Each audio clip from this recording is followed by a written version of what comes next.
Welcome to my Perilous Moons, or you could call it Moons of Peril, old school Runescape dungeon guide. My name is Peril, and today I'm going to be showing you all there is to know about this dungeon, including how to get there, how to get supplies like food and prayer potions, how to do the bosses and tips for each boss, and finally the looting of the chest at the end where you get your sweet reward. You're going to need a combat level of at least 75 to take on these bosses. I'm not sure if this is a hard cap, but it does say this on the news post. Alright, right out here to the east of Varlamore, you're going to run past the bank out of the gate, and then you're going to come right here to this marker, and you're going to find a little bird. And then that bird is going to take you to Varlamore. And then you're going to be doing Twilight's Promise. If you have already done this already, you will have this bird unlocked, Renew, and this one's going to be able to transport you all around Varlamore. But the one that you're going to want to click on is the Tow Mat. You really want the one below it, the Torum entrance, but you have to use Tow Mat for now. And then once you're at the Tow Mat, you're going to want to make your way down to the Perilous Moons quest, which is down here. You're going to have to go around down the agility shortcut, around, and then to the quest right here, which I'll just show you right now.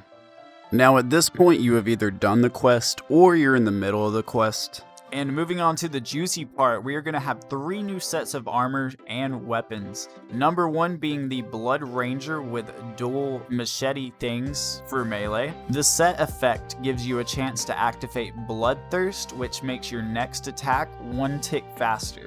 The special will sacrifice 10% of your HP and raise your minimum and maximum hit by 25%, and Bloodthirst will 100% activate. The second set will be the Frost Moon set, being a hybrid for magic and melee, with the Spell Spear as the weapon. The set effect is that your next melee attack will not be affected by action delay. It only works with the spear. The special will increase damage the longer a target is bound when hit with the spear. The third set is the Eclipse, with the Eclipse as the weapon. This will be a ranged set, but it will roll on your melee strength. The set effect is that you have a 20% chance to inflict burn, which your target will take 1 point of damage every 4 ticks for 40 ticks. The special will consume the burn effect, and the remaining damage will increase your max hit by that much, and minimum hit by half as much. Alright, now we're moving on to the armor and supplies. You're going to want to bring a combat or super combat potion, some stamina potions. These are more of a preference and they're not necessary. I just found myself running out of stamina and wanting combat potions. You will not need food or prayer, but feel free to bring it if you want. It will save you some time. You're going to find food and prayer in the dungeon, but it is completely up to you. It will save you some time on prep, but the food and potions are just so good in the dungeon. It's fun to gather them, in my opinion. You're going to want to bring some of the best defensive gear that you have. The bosses all do an attack that hit 3 times back to back with 1 attack. But if any of those 3 times are a 0, then the rest will be a 0. So to minimize damage, I would take more defensive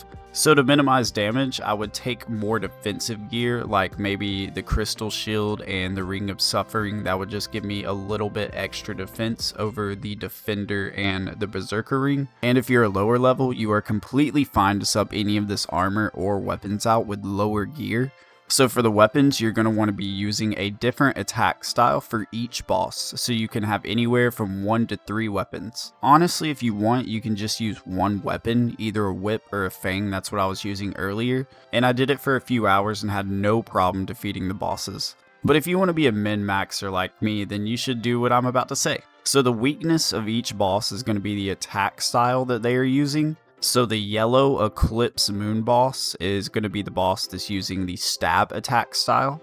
And I have a fang for the stab attack style, and I'll be equipping that whenever I'm fighting that boss.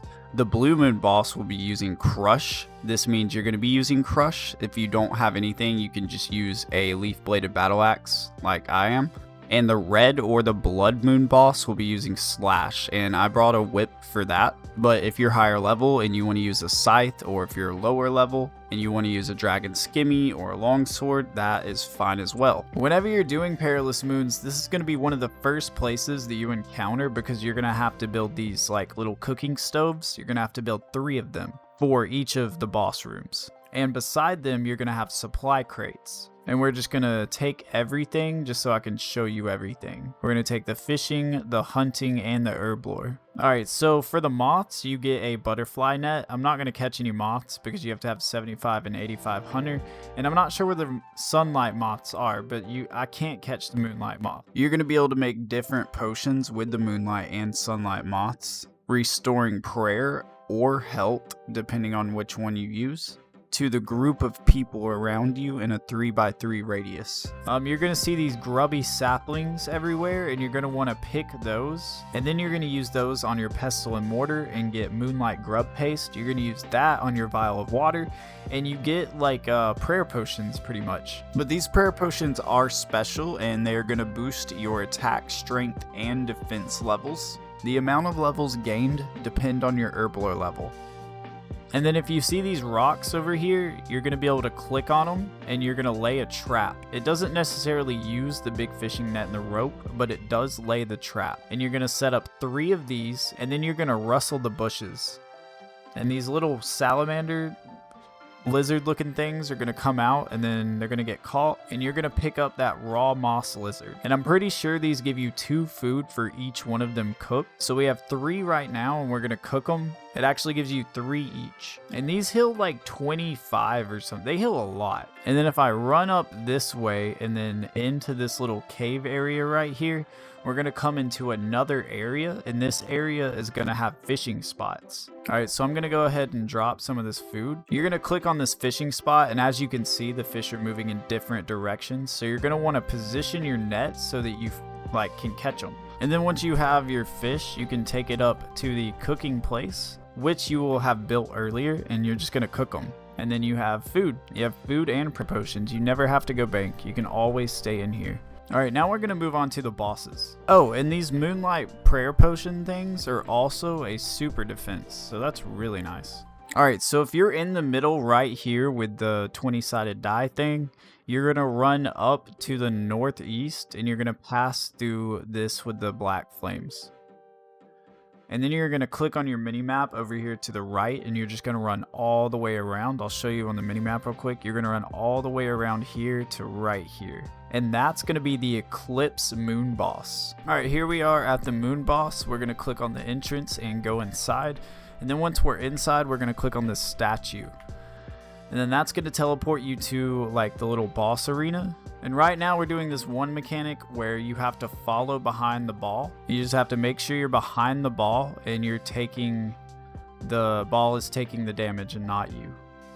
And then you're going to want to find your way back to this little glowy circle. On all of the bosses, you're going to have these little moon things around the room, and every few attacks it's going to change. You're also going to want to have protect from melee on. And then this is the other mechanic where he's going to spawn. You're going to want to spam click right under him. Just as fast as you can, just switch and spam click right under these guys. You're just going to want to attack, spam click, spam click, spam click. And then you're going to make your way back to this little glowy moon, and you're going to basically repeat that cycle, and he's going to do his special with the ball and then his special with that thing. We're going to throw on piety and then dump our specs real quick. Maybe we can kill him pretty fast. Nope, we got the ball again. We got the ball.